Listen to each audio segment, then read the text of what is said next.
Hello, everybody. Hi, my name is Enrique Hernandez. I am online student, and today I'm gonna talk about the second case study about the name from Cynthia Cooper and worldcom.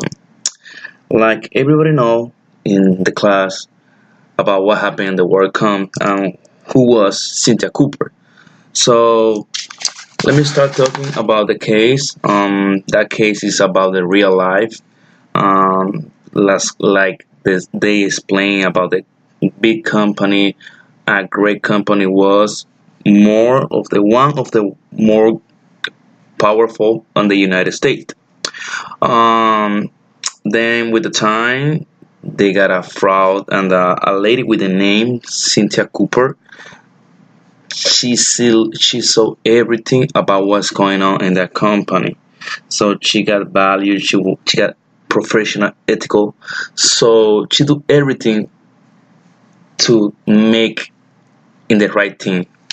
So let me explain you what happened. I hope everybody over here in the class can enjoy and can learn about this case from me. All right, welcome corruptions comedy because it in the hit the real financial statement and the present falls once presenting the companies in a stable financial state and as the idea company to invest in it. Cynthia Cooper could lose his job, but for her professional ethics and values were paramount, which helps which helps to make correct decisions in the economic terms. It may be lost for her, but a person she's obtain more. So she can maybe lose money, she can lose his job, but like personally, she get more. Another thing about the ethical problem was this company is a deceitful announcement about its financial statement, give it to the public, spread it in the face prosperity. In the same way, doing fraudulent and illicit things in the end will always bring us many problems and more problems in the future. At the same time, they can be morally harmed. The lack of ethic of the financial director and the president of the company since Scott Sullivan committing many illegal situations before telling the truth and surrender. And on the part of Bernard Evers, who resigned from the company before everything was discovered and denied have committed some crime to not be in the jail. So those guys was open that company, but and the only guy they can tell the truth was Sullivan because Bernard Evers they renounced about his job and he's denied everything. Unfortunate to see businessmen unprofessional from the same work environment committing bad practice and even crimes. If Bernard Evers and Scott Sullivan had given the time to better assess the situation and take the steps in the legal way, they would have grown as a company, but not the same speed. And they designed the service and business strategies was profitable. There is always a way to do the things on the right track and get positive results. So, like I say, everything in the business they take time. Everything in the business is they're gonna be slow to make results, to make positive results. That's what happened on these guys. They was fast. The company grown so fast, and you know what happened. So that's what happened in the company. So it's better working in the slow way, and you're gonna see better results. All right. Talking about the Immanuel Kant, George Brecker, and Cecil Buck, uh, I got one thing each for each one. So, according to Immanuel Kant, truth and honesty is everything. The one who lies in a professor of progress and attack the society in turn. In this case, Warcom highlight the lack of honesty of part of the financial director and the president of the company. The other one was George Brecker.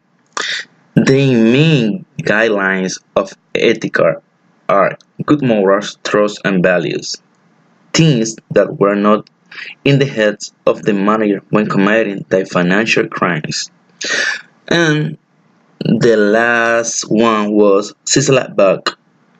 There are various problems at the company level that unleash series of events emphasize that the ethical part of the worker involved in the motion. So good work practice allow the better work environment. All the events caused by the manager filed the company with uncertainty and created a hostile work environment. That's the three things I can tell about these guys: Immanuel Kant, George Brecker, and Cecil Beck. All right, and the last thing I'm gonna talk about the Sarbanes-Oxley laws. So you can know this law creating a new supervisory body for accounting, less repetition for the auditor, and total change in corporate accounting. Clause to protect those who receive damage for corporate crimes and increase the penalties for criminals. The change helped the companies improve the veracity in their financial statements. For the auditors, it means more collaboration with external workers and more reviews for the internal auditors and of the companies. Now I'm gonna talk about the obligation that the law imposed to the case of the worldcom. The requirement that list companies guarantee the veracity of the evaluation of the internal controls in the financial report, as well as as well that independent auditor of this company verified this transparency and veracity. Transparency of the information on shares and options of the company in question that may be held in the executive and the key employees of the company and construction in the event that they own more than 10% of the company shares. Likewise, this data must be reflected in the company's report. And basically, these are two non-complies that were most noticeable in the case of the WorldCom, and it is directly related to the action of the director and the president of the company. Also, they express the lack of the ethic in both direction and description above. Well, guys, that's it. Thank you so much for listening to me. I hope you can enjoy it and you can learn about my opinion in that case, Cynthia Cooper and the WorldCom. So that's very, very interesting. So thank you so much. I hope to see you soon and thank you so much. Have a good one.